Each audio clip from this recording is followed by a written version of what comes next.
Oh, snap. Yeah. Well, I'm just saying because she mad innocent looking. You know what I'm saying? Yeah, she may seem like she don't get in any trouble. But when she did it, y'all both mad innocent looking. Y'all make it seem like y'all don't get in any trouble. But when she got into some stuff, that aunt caught her. So what were you doing that made you get in trouble?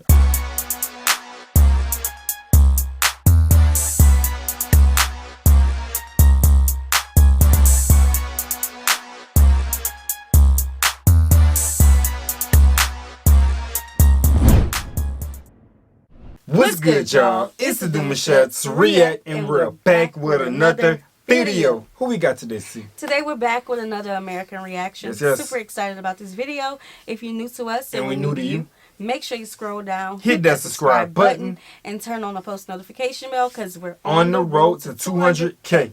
And we cannot get there without you guys, all right? Join the family. Without further ado, let's get into the video. Let's get it. My name is Nyasha Michelle, and I'm from Zimbabwe. Zimbabwe. My name is Daniel Daze. I'm from Ghana. Ghana in the house. Hello, I'm Leon Widhogo, and I'm from Burkina Faso, although I grew up in Belgium. I'm Nani Myrie, and I am a journalist at Focus on Africa Radio. I'm from Kenya. Kenya in the building. They got a good selection. Come on now. I was primarily raised by my grandparents because neither of my parents were in the country. But my mom's family particularly had a role, you know, in raising me as well, which was amazing. I had many moms, many dads. My grandparents were calm. They really never raised their hands. They also never really did the whole like, oh, no TV or none of that. I don't know. They never did that, but I think it's probably because for them, they just disciplined with love. But I think the other aspect is probably because, like I said, being raised by a village, my aunts, my uncles, some of them, they are the ones who would give us the beatings. Oh, see? I had an aunt, for example, I loved her to bits, but man, she could do so. So she would tell you, my aunt would tell you, go and collect the stick that you want me to use to beat you. And of course you don't want to. And you're just like, and she's like, okay, you don't want to, I'll go and get it. But it's better if you go get it. My father's... man, see, when you raised by a village, you gotta know who to misbehave around. You gotta know who to misbehave. Yeah. Oh, Lord. Because if you want to have fun and do that stuff that's chancing, you know what I'm saying, that's gonna make you like, you know, challenge your little intuition and whatnot. Yeah, go do stuff around that uncle and aunt that don't really trip too much. But the ones that actually do be tripping a lot, they're gonna make you get that switch. Yeah, just hold it down a few. Just. Yeah, thank God that children don't watch this channel. Oh, snap. Yeah. Well, I'm just saying because she mad innocent looking. You know what I'm saying? She may seem like she don't get in any trouble. But when she did it, y'all both mad innocent looking. Y'all make it seem like y'all don't get in any trouble. But when she got into some stuff, that aunt caught her. So what were you doing that made you get in trouble? I mean, she wasn't innocent. She was caught. See, I have a similar story. I was raised by a village, having divorced parents, you know, so both sides of the family have roles to play, right? Right. So I was a child. You didn't have to tell me anything twice. You tell me not to do something once, I'm going to listen. Okay. And I was a child who was always in books, you know, so I was good. Yeah, so this doesn't They apply had to to you have then. to talk to me because I would do this. The discipline of parenting did not apply to you on these videos today. Well, no, hers. I just didn't get beat. Whip and beat is different. We got to say that now. Whip and different. Whip and beat discipline and beat is different. Yeah. My bad, babe. My bad. You get spanking. But I did this as much. That's you got a lot of talk going on. Yeah. They that's talk good to stuff. me. They talk to me. Sometimes it was harsh. Yeah. But they talk to me. Come, you know, they got to put their foot down. Like they want to touch you, but their words is doing a lot of more. It's doing more than punctuation that than. Yeah, I feel that. His most unique way was waking me up at dawn to talk to me. Waking you up to talk to you? He'd wake me up at like 4 a.m. or 5 a.m. Yes. And we'd have a very candid conversation. Then I would think about the fact that he's been thinking about it for so long, the fact that he stayed up thinking about it, and that alone made me feel very remorseful about my actions. And it was a smart way for him to start because it's not something that someone else grows. So even as an adult, he still wakes me up at dawn sometimes and has frank conversations with me. And it always reminds me of, yeah, he used to do this when I was 11. He used to do this when I was 9. So, yeah, it's a punishment that one does not outgrow. if it got to the point where I needed to be lashed, usually, I mean, I love you, mommy, but usually... I like that. He says a punishment that one cannot outgrow. Because when you have a parent that talks to you and sit down with you, regardless of what age you're in, they care, bro. They want you to have some insight on something because they obviously still living and learning. So why not still pour it back into your youth? Right. They want you to learn the lesson. That's what it's all about. Even if it takes 30 years. Yeah. They're going to talk about it. So have you learned your lesson yet? And grow from it. Just grow from it. 100%. My mom would tell my dad to do it. And my dad would hesitantly, reluctantly do it. I remember that so well. Most unique time was when my dad read a scripture to me first. The heart of a child is wrapped around foolishness. And it takes the rod of discipline to pry it out. So he would explain that he wants to pry out the foolishness that I was born with. And so he did that just about once or twice, but very reluctantly, I must say. My mom, it was mostly like a talk, a long talk saying like why I was wrong, why I shouldn't do that. My dad, I would say my dad was present in the way they were disciplining me, but I was kind of scared of my dad. So when my dad was involved, it means that it's going to be really bad.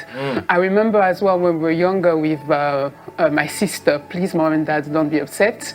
I don't know if they really have a word for that, but when we were behaving really bad, we had to go on our knee and stay on our knee until my mom say, that's it. But imagine staying on your knee for quite a long time. I mean, it can be, and trust me, it was a great way to discipline us. And sometimes they were threatening us to say, okay, like if you don't behave well, I'm going to beat you. But they never did it. I think it was just a sentence that they were using to scare us. Right. One time, I don't know what I did. I've tried to remember, I don't know what I did. But she was upset. And she was like, you know what, today, this is the day. She like kicks her slipper into her hand and she's like, you. And so he says, Ntakuchapa, like I'll beat you, like you. Over here, we're not doing this, right? So I'm like, all right then, let's go. Like you're gonna do it. And we were like running. Mind you, my mom used to play a lot of sports. She used to play basketball, all this stuff. So we're on the table doing these ones, like across the table from each other. And I like managed to like run away and run up the stairs. And she's at the bottom of the stairs. So I'm like, I made it. And I'm running up the stairs. And she takes her slip and throws it up the stairs without missing a beat. And it just knocks me in my head. Bucket. And she goes, and go to your room. Wow. Like I was already going to my room.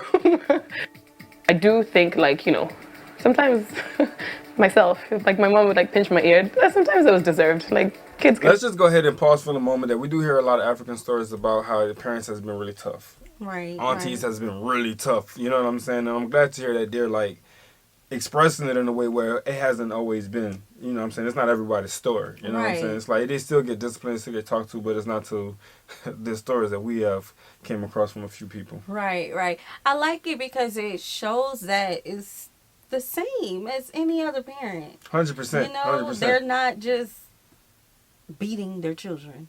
That's a stereotype that I wish would go away for the African diaspora. Heard that. You know, not just Africans, but the diaspora. People are not just beating their children just to beat them.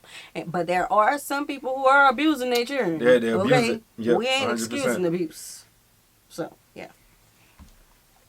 Also be a bit annoying. So like sometimes I'm like, yeah. Although I don't have kids yet, but I don't think I will ever say to them that I'm going to beat you. I don't think it's a sentence you should use to discipline your kids. I think that's what they were doing most of the time, where they were talking to me and explaining to me why I was wrong. I think it was a great way because then they were like talking to me as an adult. Yes, I'm their child, but also like they were trying to understand why I did that.